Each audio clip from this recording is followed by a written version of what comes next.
moins cher. Ça coûte moitié moins cher. Au Maroc ou en Tunisie, un appartement à 70 mètres carrés, c'est 3 millions de dinars. D'accord, alors si on met une petite parenthèse quand même.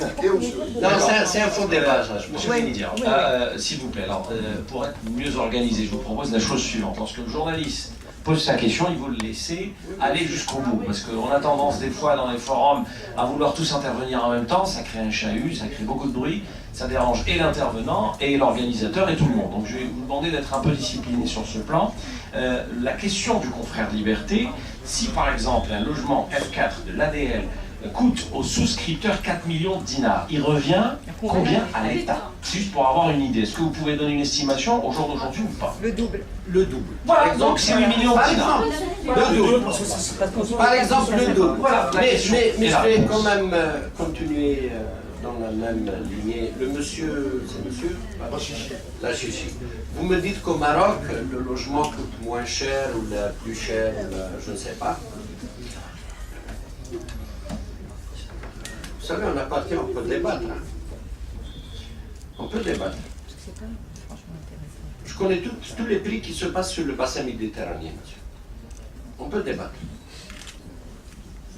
Si on arrive à réaliser à 42 000 dinars le mètre carré en Algérie, on a les meilleurs prix du bassin méditerranéen, monsieur. Je vais vous donner un petit exemple. On a discuté un peu avec les Portugais qui vont venir travailler avec les entreprises publiques au Mozambique, et en Angola, et au Brésil, et au Venezuela. Ils ont fait des logements promotionnels et sociaux. Pas moins de 700 € le mètre carré.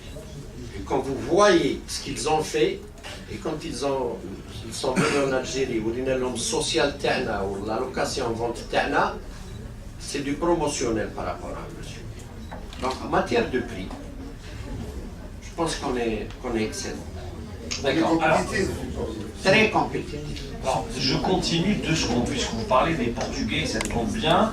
On assiste, s'il vous plaît, on assiste ces derniers temps à un chassé-croisé. Donc il y a les Portugais, il y a les Italiens, il y a les Espagnols, dernièrement c'était les Américains. Alors, est-ce qu'aujourd'hui on peut dire que finalement, les Chinois n'auront plus le monopole comme ce fut le cas en 2001? Est-ce que toutes ces compagnies étrangères, européennes de surcroît, auront finalement leur part à jouer et à faire valoir dans les projets futurs de l'ADN? D'abord, la notion du monopole doit être bannie. Et un peu de silence. Doit être bannie du langage concernant un petit peu les entreprises. En réalité, l'Algérie, le programme du président de la République ne se limite pas uniquement la location-vente. Il y a le social locatif, la location-vente et le LPP. En tout et pour tout, c'est quand même une bagatelle de 800 000 logements. 800 000 logements, je ne pense pas qu'une entreprise puisse avoir le monopole étrangère, même si elle est étrangère, avec des joint ventures, avec les entreprises, nos entreprises publiques qui sont représentées par INGEL. Ceci dit, c'est beaucoup, c'est gros. Donc il y aura encore beaucoup de programmes pour lesquels on va passer par des appels d'offres nationaux et internationaux, de façon à ce que même les privés nationaux vont participer à la concrétisation de ce programme. Même les bureaux d'études nationaux vont participer à cette concrétisation des programmes. Ce n'est pas uniquement le monopole des Chinois ou le monopole des Américains ou des Portugais, tout le monde aura sa part. Et comment vous allez partager le gâteau, si je puis m'exprimer ainsi? Non, ce n'est pas un gâteau qu'on partage, c'est un petit peu, chaque fois qu'on termine les entreprises qui négocient, parce que c'est pas l'ADN n'est que promoteur. La réalisation, c'est des entreprises qui vont être créées, qui ont déjà été créées pour Oran et Annaba, avec des filiales de Injeb, qui ont déjà fait avec l'Espagne. C'est avec les Portugais. Voilà, déjà, des joints ventures ont été signés avec des Portugais, viendront les Espagnols, les Américains et les Italiens plus tard. C'est au fur et à mesure qu'on avance qu'on lancera nos projets. Je le répète, il n'est pas exclusivement dédié aux étrangers. il y aura les entreprises algériennes privées et publiques, il y aura des bureaux d'études privés et publics qui vont participer à ce programme du président de la République. S'il vous plaît, pour rester dans le sillage, s'il Dans vous le plaît. sillage, deux journalistes liberté. S'il vous plaît, allez, juste parce que moi j'ai eu, s'il vous plaît, si vous permettez bien Bien sûr, sûr, bien sûr. parce que j'ai eu une discussion en aparté. Justement, j'ai eu une discussion en aparté avec monsieur le ministre de l'Habitat, monsieur Tebboune, à l'occasion de la visite du Premier ministre à Ouargla, justement. Ben, on a eu le temps d'aborder ce volet, justement, et c'était frais à l'époque. Ce jour-là, il nous avait dit qu'au niveau du ministère, vous êtes en train, enfin ils sont en train au niveau du ministère d'étudier la possibilité, par exemple, d'édifier des immeubles et puis arriver à la finition, pour finir les logements. Il a dit on va voir comment, c'est-à-dire à même de réduire un petit peu le coût ou le revient du logement. Et il nous a dit on peut faire c'est-à-dire appel à des entreprises étrangères qui demanderaient éventuellement des prix alignés aux normes internationales et tout, donc ça peut revenir cher, mais arrivons à la finition des logements, on peut mettre des contrats juste pour le bâti, puis la finition, on fera appel à des entreprises nationales, à même de réduire le coût du logement. Permettez-moi. Cela, si c'est le cas, cela ne se répercuterait pas sur la qualité des logements, ce qui peut encourager les gens à recourir encore une fois à des modifications, et qui dit modification dit donner Des clochardisation de l'île. Exactement. Oui. Et merci. D'accord. Vous répondez, et puis, dans Là-dessus, le même sillage, dans le même sillage. vous voulez avoir la deuxième Oui, et allez-y. vous allez répondre à la fois. Ok, ça marche. Donc, moi, la question que je pose, c'est vrai, je rebondis un petit peu sur la question de mon confrère, de mon collègue, mais le problème qui se pose actuellement, ça, c'est des chiffres qui nous ont été donnés par la tutelle, par le ministère de l'Habitat il y a quelques temps. Vous avez dit que sur les 34 000 entreprises algériennes, il n'y avait que 10% d'entreprises qui étaient à même de réaliser. Qualifié. Qualifié.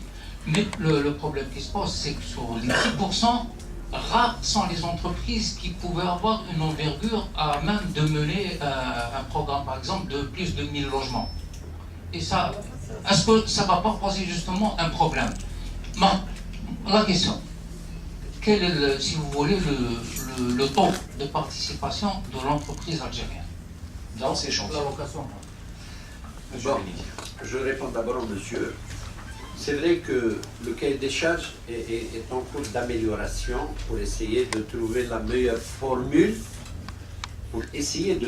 c'est pas trouvé encore, la meilleure formule pour ce que monsieur le ministre de l'Habitat vous a expliqué. Il est en cours et à chaque semaine on rajoute, on enlève, on rajoute, jusqu'à le finaliser, Inch'Allah. Pour revenir à la question de monsieur Ferres, il ne faudrait pas oublier que ces joint venture, monsieur Ferres, on ne crée pas une joint venture pour réaliser. Il y a 2 ou 3 conditions qu'on demande à ces entreprises étrangères.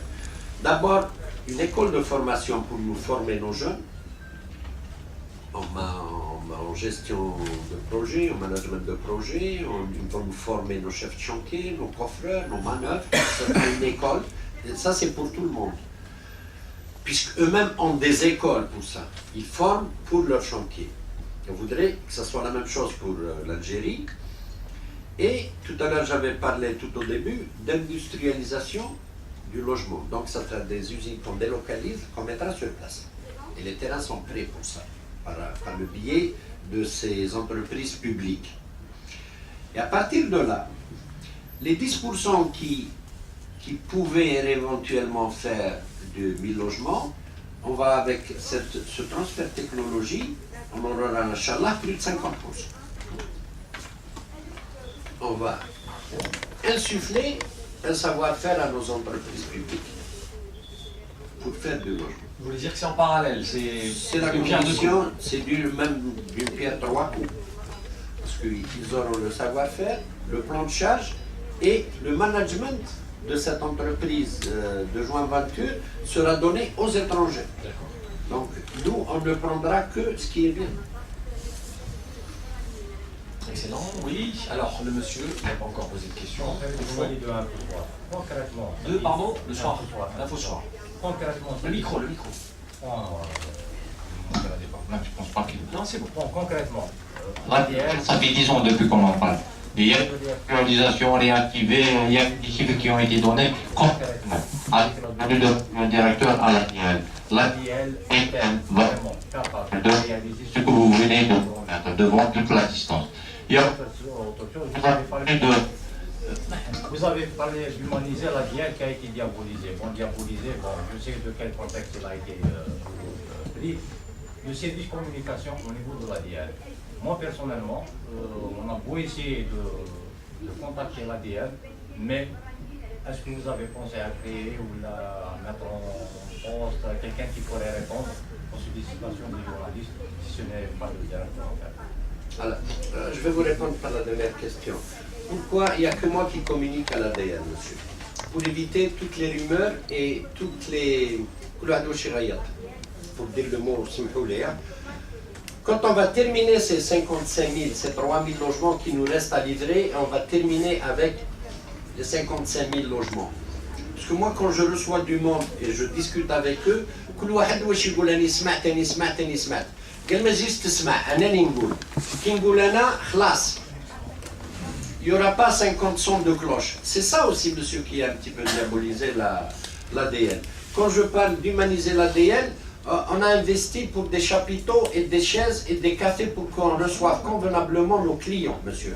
Une fois que le site d'internet, le web de l'ADL sera mis en place. Pardon? Janvier, février ou plus tard mars. 3 mois. Qui nous dit? Il y a des choses qui me dépassent. Peut-être pour revenir, est-ce qu'on est capable, monsieur, de faire ça? Inch'Allah, moi je suis optimiste. Mais au départ, on voulait que je ne Là, D'accord. Alors, la demoiselle au fond. Ouais. على اللي احتجوا مؤخرا يستفادوا من الاديات تاع الرابعه عندهم دي ديسيزيون باللي يستفادوا من الموقع الفلاني مي لقاو بالسكنات تاعهم تمدت الناس واحد اخرين هاد الناس كيفاش حتقولوا ماذا؟ تفتحوا تحقيق القضيه لا ما نفتحني تحقيق اني واش راكي تقول لي جو بونس راه غلط. انا عندي قايمه مدام تاع دراريه قال لي عندهم افيكتاسيون في دراريه مازالهم في دراريه جوسكا دوبالور. تحتجوا عندهم شهر تحتجوا قدام خليني نهضر لك واني استقبلتهم ما احتاجوش استقبلتهم. لو بروبليم تاع دراريه سو بوز اوترومون مدام. كوم على بالك مدام حنا في هاد الانجازات سكون ابل لي ليفريزون بارسيال سيتادير عندك 500 ساكن كملت 130 ساكن. نمدهم ولا ما نمدهمش؟ واللي ما نمدهم كامل يحبوا يروحوا في 130 ساكن. انا واش اقترحت عليهم؟ قال لا يروح سوا نديروا القرعه سوا نديروا لاج باسكو لاج il est important باسكو لو تيب قد ما يدي تمتم يقدر يخلص الواي تاعو ما يجيش ثقيل. ولا اقتراح واحد اخر خليهم نعسهم وكي نكمل 500 نعطيهم لكم. هذا ما كان tout simplement. بصح واحد ما تنحى من الدراريه ماذا؟ Et la décision des souscripteurs? Pardon, je l'attends. Donc il n'y a toujours pas de proposition. Non, je suis sûr qu'il n'y aura jamais de proposition de leur part.